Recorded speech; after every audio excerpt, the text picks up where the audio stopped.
بعد کے زمانے میں مسلمانوں میں ایک بات یہ مشہور ہوئی کہ اسلام میں جو اعلیٰ ترین درجہ اور صورت ہے وہ ہے عزیمت کی صورت، یعنی آدمی بہت ہی زیادہ حوصلہ مندانہ جس کو اقدام کہہ سکتے ہیں اس قسم کا اقدام کرے، اور ذرہ برابر بھی وہ غور و فکر کا کوئی طریقہ اختیار نہ کرے۔ ان لوگوں نے دو قسم کی فکر بنا لی، یعنی وہ ڈائیکوٹومی میں جینے لگے۔ ایک طرف عزیمت ہے یعنی پرجوش اور حوصلہ مند اور جرات مندانہ اقدام، کریجس اسٹیپ، اور دوسری طرف رخصت اور فرار اور بزدلانہ اسٹیپ۔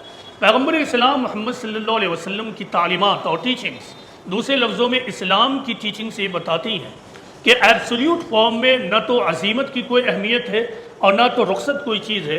اصل یہ ہے کہ اقدام اور اسٹیپ ہمیشہ حالات کے اعتبار سے لیے جاتے ہیں، حالات جیسے ہوں گے اسی کے مطابق اسٹیپ لیا جائے گا۔ لہٰذا جب آپ قرآن کو پڑھیں گے تو قرآن میں رخصت کو، صبر کو کوئی بزدلانہ اسٹیپ نہیں بتایا گیا ہے، بلکہ ایک عزیمت والا اسٹیپ بتایا گیا ہے۔ اس سلسلے میں قرآن کی ایک آیت اس طرح ہے کہ فَاصْبِرْ كَمَا صَبَرَ أُولُو الْعَزْمِ مِنَ الرُّسُلِ وَلَا تَسْتَعْجِلْ لَهُمْ۔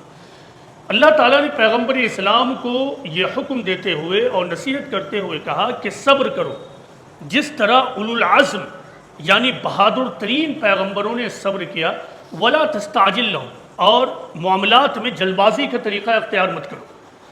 اب غور کیجئے کہ اس آیت میں اللہ تعالیٰ نے صبر کو عزیمت کے برابر قرار دیا، یعنی دشمنوں سے ٹکراؤ کا طریقہ اختیار نہ کرنا، عجلت کا طریقہ اختیار نہ کرنا، جوش کے مقابلے میں ہوش کا طریقہ اختیار کرنا۔ اس کو اس آیت میں اللہ تعالیٰ نے اولو العزم پیغمبروں یعنی بہادر پیغمبروں کا طریقہ بتایا ہے۔